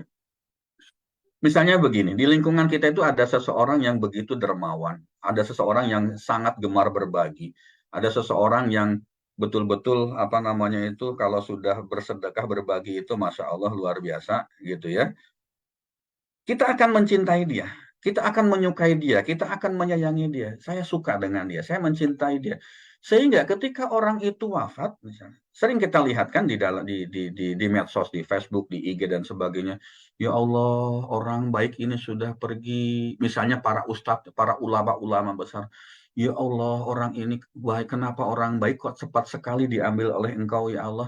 Kenapa orang-orang baik seperti beliau ini segera dijemput oleh Engkau ya Allah? Kenapa tidak Engkau biarkan saja hidup lebih lama lagi supaya kami bisa mendapatkan manfaat yang lebih banyak lagi? Itu kita akan mencintai orang yang berbuat baik untuk orang lain, walaupun belum tentu berbuat untuk kita, berbuat baik untuk kita. Makanya kenapa kita bisa mencintai Rasulullah? Bagaimana kita bisa mencintai para ulama? Bagaimana kita bisa mencintai para pejabat, para orang-orang alim, para orang-orang dermawan, mereka yang suka berbagi, mereka yang tingkat charity-nya itu Masya Allah luar biasa. Karena dia itu memberikan kebaikan untuk orang lain. Walaupun belum tentu kita mendapatkan kebaikan langsung dari orang tersebut. Tetapi itulah fitrahnya manusia. Kita akan mencintai orang yang berbuat baik pada orang lain. Lalu yang berikutnya, cinta kepada materi. Nah, ini yang tidak akan pernah habis untuk dibahas. Materi dalam bentuk apa? Dalam bentuk harta, materi dalam bentuk uang, dalam bentuk rumah, kendaraan, pakaian, perhiasan, dalam bentuk rekening bank, jumlah uang tabungan, jumlah deposito, macam-macam lah seperti itu. Kita akan sangat mencintai fitrah manusia. Allah itu menciptakan kita, kemudian memperbolehkan, beruskan kita untuk cinta kepada materi. Artinya apa? Artinya materi ini tentunya harus dipergunakan untuk sesuatu yang dalam kemaslahatan di jalan Allah Subhanahu wa Ta'ala. Ini mah nggak usah dibahas. Kita nggak usah dibahas pun udah tahu cinta kepada materi itu bahkan bisa mengalahkan cinta kepada yang lainnya. Gara-gara materi, gara-gara nguber materi, sholat pun kita tinggalkan. Gara-gara materi, orang tua pun kita lupakan. Gara-gara materi, anak istri pun juga kita tinggalkan. Gara-gara materi, semuanya tertutup. Mata kita hanya tertuju pada itu. Itulah kita manusia. Itulah kita sebagai orang awam. Ya, padahal cinta itu banyak ragamnya. Diri sendiri, orang yang berbuat baik kepada diri kita, orang yang berbuat baik pada orang lain, materi. Nah, materi inilah yang akan menjadi cinta segala-galanya. Materi ini akan membuat kita jadi jatuh cinta pada dunia. Materi ini yang membuat kita cinta buta. Satu lagi, menurut Imam Al-Ghazali, kita akan mencintai seseorang yang satu frekuensi dengan kita. Yang dimaksud dengan satu frekuensi itu apa? Ih, enak ya kalau sama dia mah, kalau diajak ngobrol kita nyambung. Ih, kita satu frekuensi dengan dia. Enak ya kalau berteman dengan dia mah. Ya. Enak, dia bisa pahami aku juga bisa pahami dia. Satu frekuensi. Nah, bisa jadi gara-gara satu frekuensi inilah yang nanti akan membuat kita menjadi satu pasangan. Gara-gara satu frekuensi ini akan menjadikan soulmate pada orang lain. Kan tidak bisa kita tidak bisa akrab dengan semua orang. Di antara 10 orang, contoh yang paling sederhana, mungkin kita hanya cocok dengan 1-2 orang saja. Tetapi di antara 1-2 orang itu juga cocoknya ya ada yang cocok banget, ada yang cocok-cocokan saja. Pasti ada frekuensi yang tidak akan sama satu dengan yang lain. Nah, Bapak Ibu, teman-teman hadirin kakak adik rahimakumullah. Kalau kita mencintai sesuatu, kalau kita mencintai seseorang, ya, contohnya lah kita punya anak atau punya pasangan, wajahnya tampan atau cantik, etikanya baik, sempurna ilmunya, perangainya juga baik, berbuat baik pada orang lain, kemudian ya berbuat baik juga pada orang tuanya, sudah tentu kita akan sangat mencintainya. Dengan cinta yang kita miliki, orang itu juga akan lebih semangat dan ikhlas untuk melakukan apapun yang disenangi oleh orang yang dicintainya. Betul kan? Bahkan di level-level tertentu yang sifatnya sangat ekstrim, nyawa pun dipertaruhkan untuk orang yang dia cintai. Sederhana, contoh-contoh mafia misalnya, mafia narkoba, mafia kejahatan. Pasang badan, kalau perlu saya mati ditembak supaya membentengi orang yang saya cintai. Apapun akan dilakukan untuk orang yang dia cintai. Nah, dengan cinta itu pula ya tidak akan bertanya lagi mengapa dan kenapa. Dia tidak punya alasan. Kenapa sih kamu mencintai dia? Jangan tanya aku. Karena cinta itu adalah tanpa alasan. Karena cinta yang sempurna adalah tanpa alasan. Pernah mendengar kata-kata seperti itu? Itu saking cintanya. Bucin. Nah, kalau anak zaman sekarang mengatakan seperti itu. Bapak, Ibu, teman-teman, hadirin kakak adik rahimakumullah. Pertanyaannya adalah, mengapa kadang-kadang kita merasa tidak bahagia justru ketika terkait dengan orang yang kita cintai itu? Justru kalau muncul persoalan yang terkait dengan orang yang kita cintai itu, kita merasa tidak bahagia. Merasa tidak nyaman. Merasa tidak tenanglah hatinya seperti itu ya. Mengapa Allah kadang-kadang justru mengirim rasa tidak enak itu kepada diri kita ketika kita sudah mencintai sesuatu pada seseorang dengan begitu luar biasa? Bukankah Allah itu maha pengasih? Bukankah Allah itu maha penyayang? Yang berarti Allah itu penuh dengan limpahan kasih sayang, limpahan cinta. Tetapi mengapa yang terjadi sering sebaliknya? Itu kan pertanyaannya. Lalu kalau saya mengatakan, jangan-jangan Allah tidak rela ketika kita mencintai sesuatu, mencintai dunia, mencintai makhluk lain, mencintai materi itu melebihi cinta kita kepadanya. Kenapa kita sering merasa tidak tenang, tidak senang, sering kali muncul perasaan tidak nyaman? Justru itu ada pada saat kita betul-betul sedang mencintai pasangan kita begitu luar biasa. Mengapa kita tidak bahagia ketika kita harus ditinggalkan oleh pasangan kita? Betul, sebabnya adalah ego. Kenapa Allah berikan rasa ego yang begitu tinggi kepada diri kita, kepada hati kita, kepada pikiran kita, justru pada saat kita begitu mencintai orang yang sangat kita cintai. Kenapa Allah berikan itu? Kenapa Allah berikan kesedihan? Kenapa Allah berikan ketidaknyamanan? Kenapa Allah berikan ketidakbahagiaan? Bukankah Allah itu maha pengasih? Bukankah Allah itu maha penyayang? Kalau memang Allah maha pengasih, Allah maha penyayang, tentunya kita juga akan diberikan kelimpahan cinta. Kita pasti akan selalu merasa bahagia. Kita selalu akan merasakan nyaman bersama atau tidak bersama dengan orang-orang yang kita cintai. Tetapi semua tidak terwujud. Kenapa? Jangan-jangan Allah tidak rela ketika kita mencintai sesuatu yang ada di dunia ini melebihi cinta kita kepadanya. Jangan-jangan Allah cemburu. Jangan-jangan Allah cemburu. Kenapa? Karena memang cinta itu harusnya satu hanya kepada Allah. Pertanyaannya, kalau saya kembalikan ke sini. 5 kategori cinta di dalam Islam menurut Imam Ghazali. Ya, bab mahabbah di dalam kitab Ihya Ulumuddin. Pertama, kita cinta kepada diri kita sendiri, kepada kesempurnaan dan keberadaannya. Pertanyaannya saya lanjutkan. Siapa yang paling sempurna?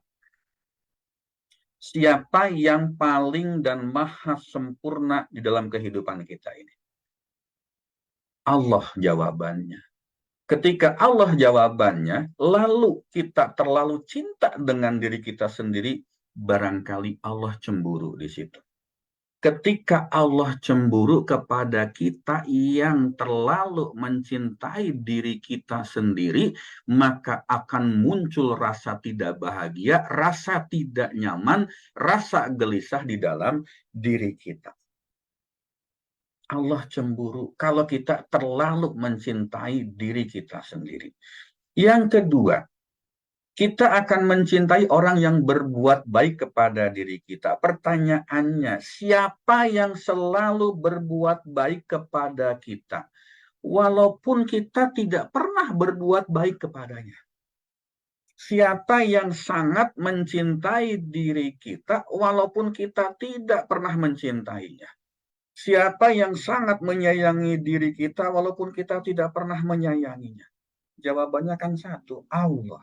Allah itu sangat mencintai kita, Allah sangat menyayangi kita, walaupun kita tidak pernah sholat.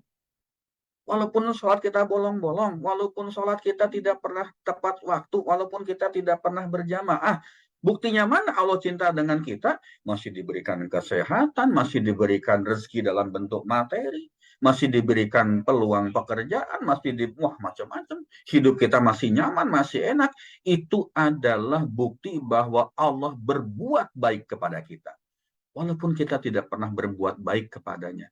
Sifat Ar-Rahman, Bismillahirrahman, memberikan nikmat yang besar di dunia, nikmat yang tidak akan dipisah-pisahkan apakah itu orang beriman atau tidak beriman. Apakah dia orang fasik, orang munafik, orang berdosa, orang berbuat maksiat. Allah tidak pernah membedakan itu. Ya, Allah tidak pernah membedakan itu. Jadi siapa yang mencintai kita, yang berbuat baik kepada kita, ya, yang melebihi Allah? Nggak ada. Jadi Allah itu cemburu. Kalau kita terlalu mencintai pasangan kita misalnya. Karena dianggap pasangan kita sangat baik pada kita, sangat perhatian dengan kita. Kita cintanya cinta mati dengan pasangan, cinta mati dengan soulmate, cinta mati dengan orang tua, cinta mati dengan anak kita, cinta mati dengan rekan kerja, cinta mati dengan rekan bisnis, cinta mati dengan atasan kita, cinta mati dengan bawahan kita. Allah cemburu. Jangan-jangan Allah cemburu, hei Farid, hei Denny, hei Anggi misalnya. Siapapun itu, saya cuma menyebut aja. Saya yang lebih mencintai, yang lebih berbuat baik kepadamu. Saya yang lebih pantas untuk engkau cintai, bukan sesama makhluk. Bukan sesama makhluk. Barangkali Allah mengatakan seperti itu ketika Allah cemburu. Makanya ketika kita terlalu cinta dengan orang lain yang berbuat baik kepada kita, pada satu titik akan merasakan tidak nyaman. Satu titik akan merasakan sangat bersedih. Satu titik akan merasakan tidak bahagia. Kenapa? Karena Allah kita tinggalkan. Allah kita abaikan, seperti itu, ya. Siapa orang yang berbuat baik untuk orang lain? Siapa yang selalu berbuat baik kepada orang lain, mesti kebaikannya itu tidak diperbuat untuk diri kita. Ya kan cuma satu, Allah. Allah itu akan memberikan kebaikan pada seluruh makhluknya, kepada seluruh ciptaannya yang ada di jagat raya ini. Tidak ada satu makhluk pun yang tidak kebagian kasih sayang Allah. Tidak ada satu apapun yang tidak akan kebagian kebaikan Allah. Semua dapat kebagian. Semua dapat baik. Kenapa kita lebih mencintai orang-orang yang berbuat baik seperti itu? Melebihi cintanya kepada Allah Subhanahu wa Ta'ala. Mari kita lihat hadis Nabi tadi. Dikatakan bahwa orang yang beriman itu adalah orang yang mencintai Allah dan Rasul-Nya lebih daripada cinta kita kepada orang lain. Ketika kita balik, kita lebih mencintai orang lain daripada Allah dan Rasul-Nya, disitulah barangkali Allah cemburu. Ketika Allah cemburu, muncul rasa tidak nyaman, muncul rasa tidak bahagia, muncul rasa sedih, muncul duka nestapa di dalam hati kita, di dalam diri kita. Kenapa? Karena kita berpaling. Gak usah jauh-jauh, kalau pasangan kita berpaling aja kita cemburunya minta ampun. Kalau kita ditinggalkan oleh orang lain, pasangan kita, soulmate kita sedihnya bisa berbulan-bulan. Nah, kita tidak pernah berpikir bagaimana kalau Allah meninggalkan saya. Bagaimana kalau Allah sudah tidak peduli lagi dengan saya? Pernah nggak kepikir seperti itu? Bagaimana kalau Allah tidak memperhatikan saya lagi? Bagaimana kalau cemburu? Jangan-jangan persoalan hidup kita yang kita tidak pernah bisa selesaikan. Entah itu persoalan keluarga, keuangan, karir, bisnis, macam-macam. Itu jangan-jangan karena kita terlalu mencintai makhluk. Terlalu mencintai orang lain. Terlalu mencintai sesuatu, termasuk mencintai materi. Yang keempat itu, kita manusia ditakdirkan punya fitrah mencintai materi. Pernah nggak kita berpikir siapa yang menciptakan dunia dan seisinya ini? Siapa yang memberikan materi untuk kita? Siapa yang memberikan kecantikan, ketampanan, kegantengan? Siapa yang memberikan, wah macam-macam, Masya Allah, luar biasa. Itu kan jawabannya cuma satu, Allah. Tetapi kenapa kita tinggalkan Allah? Kenapa kita tinggalkan zat yang memberikan materi kepada kita. Kita tinggalkan zat yang mencukupkan kebutuhan hidup kita. Zat yang memelihara hidup kita.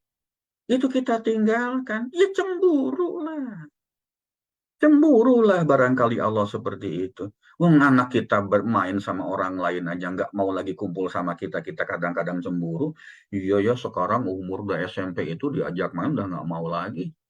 Dia sudah punya kegiatan sendiri, sibuk dengan teman-temannya sendiri. Kita orang tua dicuekin, udah nggak bisa gendong-gendong lagi. Dicium pun nggak mau, dipeluk pun nggak mau. Cemburu nggak kita dengan anak kita? Kenapa kita tidak cemburu dengan Allah yang meninggalkan kita? Jangan-jangan persoalan hidup kita muncul, kita rasakan seperti sekarang ini karena Allah sedang cemburu dengan kita. Kenapa Allah cemburu dengan kita? Ya gimana mau nggak cemburu, Allah dicuekin. Allah cuma disampirin, Allah cuma nomor sekian. Dia datang kepada Allah hanya pada saat kita ada perlunya saja, ada kebutuhan, ada persoalan. Ketika tidak, ya kita tidak sapa dia, tidak bersenda gurau dengan dia, tidak mencoba berdiskusi dengan dia, tidak curcol dengan dia. Satu frekuensi. Kita mencintai orang yang satu frekuensi dengan kita. Siapa yang paling frekuensinya paling tinggi sesuai dengan kita? Ya cuman Allah. Siapa yang paling mudah untuk menjalin frekuensi yang sama dengan diri kita, sehingga akhirnya saling mencintai selain Allah? Nggak ada. Yang namanya PDKT, yang namanya ta'aruf itu kan butuh waktu juga, perlu waktu juga. Ya. Dan orang mengatakan ternyata cinta itu tumbuh setelah pernikahan terjadi. Kenapa? Ketika masih dalam masa penjajakan, sebelum ijab kabul, semua pihak itu pasti akan menyembunyikan yang tidak baik. Yang akan dia tonjolkan, dia perlihatkan hal-hal yang baiknya saja. Setelah menikah baru kelihatan cintanya tumbuh atau mati, kan begitu. Kenapa? Karena bisa dikatakan tidak satu frekuensi. Bapak, Ibu, teman-teman hadirin kakak adik rahimakumullah. Kalau kita berbicara 5 hal ini, diri kita bisa berubah nggak? Seiring dengan usia, bertambahnya angka, berkurangnya kesempatan hidup, bukankah sebetulnya diri kita itu pasti akan berubah? Yang dulu ganteng mulai keriput, yang dulu cantik mulai keriput juga sama. Yang dulu kuat sekarang mulai tidak kuat lagi, macam-macam. Diri sendiri, kesempurnaan pasti akan berubah. Orang yang berbuat baik kepada kita juga pasti satu titik akan berubah. Satu titik ada rasa kecewa barangkali, tidak suka dengan kita. Orang yang berbuat baik dengan orang lain pun satu titik juga akan berubah. Tidak mungkin dia selamanya akan seperti itu. Atau berubahnya apa? Dia hilang, dia wafat, dia pergi, dia tidak kenal kita lagi, dia tidak ada di atas bumi ini lagi. Semuanya meninggal, semuanya wafat, semuanya kembali kepada Allah. Materi apa lagi? Uang kita habis, harta kita habis. Satu kejadian musibah saja, misalnya gempa bumi atau tsunami, habis sekali sapu, selesai. Yang kita kumpulkan bertahun-tahun, belasan tahun, bahkan mungkin puluhan tahun, bisa habis dalam 1 detik saja. Likuifaksi misalnya, gempa misalnya, tsunami misalnya, berubah, ya pasti berubah. Yang tadinya kita punya banyak jadi tidak banyak. Kan seperti itu. Satu frekuensi dengan teman lain bisa berubah juga. Soulmate aja kadang-kadang berantem, nggak usah jauh-jauh. Suami istri aja tidak selalu satu frekuensi. Kadang-kadang ada berantemnya, kadang-kadang ada tidak cocoknya. Nah, kalau itu kelima-limanya berubah, bukankah ujung-ujungnya cinta kita pun pasti akan berubah? Kalau kelima itu berubah, bukankah itu cinta kita pun juga tidak akan abadi? Tidak akan selamanya. Semuanya sesuatu yang bersifat fana, tidak kekal.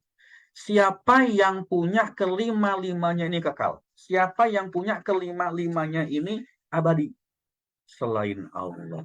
Cuman Allah yang punya. Lalu kenapa kita tidak berusaha mencintai Allah lebih dari segalanya? Cinta kepada 5 hal ini bisa berubah. Tetapi cinta kepada Allah, Allah cinta kepada kita semoga tidak berubah. Allah tidak akan mengubah cintanya kepada kita kalau kita tidak mengubah cinta kita kepada Allah. Cemburu Allah itu kalau kita tidak mencintainya. Cemburu Allah itu kalau kita tidak menyayanginya. Cemburu Allah itu kalau kita berpaling darinya. Cemburu Allah itu kalau kita tidak fokus dengan Allah saja. Nah, ini yang sering kami pergunakan lah, saya dengan Mbak Anggi itu kalau pas coaching atau konseling, ketika ada persoalan biasanya, apapun itu persoalannya, sebelum konsultasi saya akan meminta kepada beliau ini untuk melakukan garputala. Garputala ini untuk melihat ayatnya, dari ayatnya akan kelihatan apa yang sebetulnya terjadi. Ya, walau alam, Allah yang maha benar, tetapi kita mencoba menggunakan alat itu. Ingin tahu mengapa itu terjadi.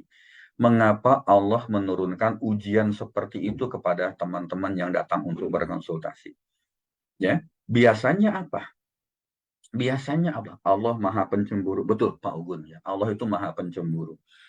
Biasanya adalah ayat yang keluar kalau persoalannya itu cukup besar. Biasanya Allah mengatakan, engkau kembalilah kepada jalanku. Engkau kembali kepada jalanku. Atau kalau ayatnya ayat-ayat yang mohon maaf, ayat yang tidak baik, ayat-ayat yang ujian, bencana, apapun itu adalah pertanda Allah meminta kita untuk kembali ke Dia. Kembali ke jalannya maksudnya, bukan kembali ke haribaannya. Memang kita juga belum siap barangkali. Pasti seperti itu. Ketika kita ditimpa satu ujian, satu persoalan, lalu orang itu datang kepada kami untuk berkonsultasi, ya, kami minta untuk melakukan garpu tala. Kalau ayatnya ayat yang tidak positif dalam bahasa kami, bahasa di MR itu berarti Allah sedang meminta kita untuk kembali ke jalannya. Itu barangkali Allah sedang cemburu kepada kita. Makanya Allah berikan ujian yang kadang-kadang kita tidak sanggup untuk menerimanya. So, apa yang mesti kita lakukan? So, apa yang mesti kita sadari? Kita ditimpa satu persoalan, ditimpa satu musibah, jangan-jangan Allah sedang cemburu dengan kita. Ya, biasanya kalau pasangan kita cemburu kan gitu juga, ngambek kan, nggak dikasih makan, nggak diberesin bajunya, dicuekin, ditelepon nggak mau ngangkat, di WA cuman dibaca doang, centang biru doang, centang 2 biru tapi nggak dijawab tuh, ya sedang cemburu, sedang marah dengan kita. Allah juga begitu, kita berdoa nggak dikabulkan, ya jangan-jangan Allah sedang cemburu dengan kita. Ketika Allah cemburu, pada saat itulah kita akan diberikan ujian dalam bentuk apa. Itu Mbak Anggi, terima kasih banyak. Mohon maaf bablas lagi itu 7.30, mestinya tadi 7.20 sudah selesai ya. Silakan Mbak Anggi. Baik ya, terima kasih Pak Farid ya, Masya Allah. Seperti biasa nih materi Pak Farid. Kan sederhana sebenarnya ya teman-teman ya, tapi kalau kita maknai ternyata ya seringkali makna cinta itu sendiri tuh membawa kita berfokus pada apa yang ada yang bisa kita lihat di dunia ini ya, ya orang, ya benda, ya materi dan segala macam, dan kita merasa bahwa pada saat sudah mencintai suatu hal, baik itu diri sendiri, pekerjaan gitu ya, materi dan segala macam, eh ya itu tadi, jangan sampai ternyata pada saat semua itu mungkin ada yang dicabut, ada yang diberi ujian segala macam, bisa jadi karena kita terlalu mencintai hal-hal tersebut sehingga Allah pun cemburu kepada kita. Dan tentunya pada saat hal itu terjadi, satu-satunya jalan sebenarnya adalah ya kita kembali kepada Allah. Bagaimana kita bisa mengejar cintanya Allah, ini yang masa Allah uji, pastilah menjadi tantangan buat kita semuanya ya, agar kita bisa benar-benar sepenuh hati untuk bisa mencintai Allah. Masya Allah, terima kasih Pak Farid untuk pencerahannya, remindernya buat kita semuanya, agar kita sadar gitu ya, bahwa kalau apapun yang terjadi ketidaknyamanan itu bisa jadi ya tadi Allah sedang cemburu karena fokus kita pada hal yang lainnya selain Allah. Alhamdulillah. Gimana nih Pak, Bapak Ibu, sahabat semuanya, silakan boleh tuliskan di kolom chatnya ya, apa sih yang dirasakan dari materi hari ini, apa yang bisa dimaknai, apa yang paling aha dan menggugah hati ya. Di sini sudah ada beberapa nih ya. Masya Allah semua atas nama cinta, kata Kosnana ya. Bunda Ibet, jelek banget materinya Mbak Anggi. Alhamdulillah Kosnana dan Allah bisa cemburu ya, Masya Allah. Mbak Tiwi, jelek banget terjadi kepada saya ya. Oke. Ya, Mbak Tiwi ya, fokus mengejar cintanya Allah ya. XYZ, semua persoalan manusia solusinya cukup satu, kembali pada Allah Subhanahu wa taala. Masya Allah ya. Alhamdulillah. Alhamdulillah di pagi hari ini, Sabtu pagi ini ya, kita kembali mendapatkan pencerahan hati. Mudah-mudahan membantu kita semuanya untuk selalu merasa tenang, damai, dan kita selalu diperjalankan menuju ridhonya Allah ya. Alhamdulillah. Baik, sebelum kita akhiri, Bapak Ibu teman-teman semuanya, izin seperti biasa saya share laporan terlebih dahulu aja ya. Ya, Alhamdulillah di hari Jumat kemarin kita juga kembali mengirimkan ya sedekah nasi box di 3 kota, di Lampung, di Bekasi, dan Semarang ya, di dapur-dapur sahabat berkah-cinta yang kita bantu ya para bunda-bunda ini untuk produktif dan membantu apa namanya dalam rezekinya segala macam gitu ya untuk bisa membantu produktif dirinya. Dan di sini alhamdulillah total donasi yang terkumpul yaitu sebesar Rp890.000 dan sejak sisa Jumat kemarin sampai dengan hari Jumat minggu ini.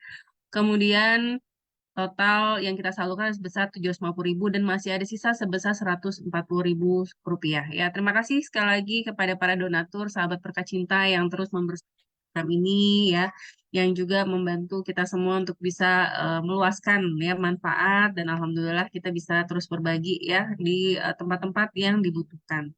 Dan bagi yang ingin bergabung ya, insya Allah silakan bisa kontak saja ke saya mulai dari berapapun itu, mudah-mudahan kita bisa menjadi jembatan kebahagiaan, baik untuk donatur nih yang ingin menyalurkan sedekahnya, maupun sahabat berkah cinta yang siap bantu memaksakan, dan sertanya tentu penerima nasi berkah ya di kota-kota yang biasa kita salurkan.